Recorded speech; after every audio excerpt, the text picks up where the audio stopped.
I have finished the whole Housemaid series, and this was probably my favourite out of all of them. For anyone that doesn't know, obviously the Housemaid has 3 books and there is a short story. This is the final book the Housemaid is watching, and it was definitely my favourite by far. It gave me goosebumps, and no book has ever done that before.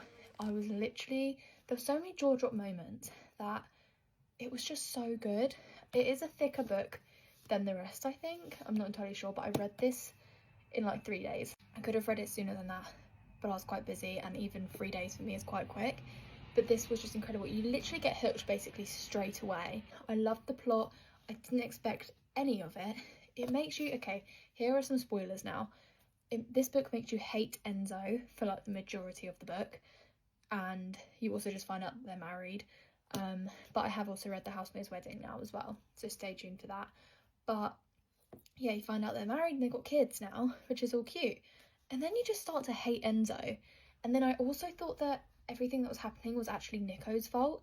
And then I thought that Nico was being... I don't know what I can say on here, so I'll just put it on here. I thought that was happening by Jonathan. Like, I thought Jonathan was doing that to Nico, which was why he was acting how he was in the book. Turns out, obviously, that wasn't what was happening. But the whole, like, thing of the boy going missing was crazy. But as I was snapping my friend, I was like, the mystery room has only been mentioned once, and there must be another reason for it to have been mentioned. And then eventually, obviously, it was re-mentioned about what happened to Nico in the other house. But yeah, I also would love to know Jonathan's side to this. Like, why did he take that original kid? Like, what was his thought process in that? Like, I genuinely don't understand. So that would have been really nice to know. Obviously, in the epilogue, we find out about Martha a bit. But yeah, I think this was just such a good book. It gave me... I love the fact that Cecilia was back in it.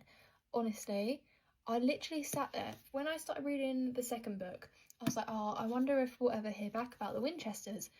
And then she's in it, and I was just like, oh my god. And technically Nina is mentioned, so she's sort of in it. But it was actually crazy. I love the fact that Cece was back in it. It just sort of brought everything back together. But it was just such a good book.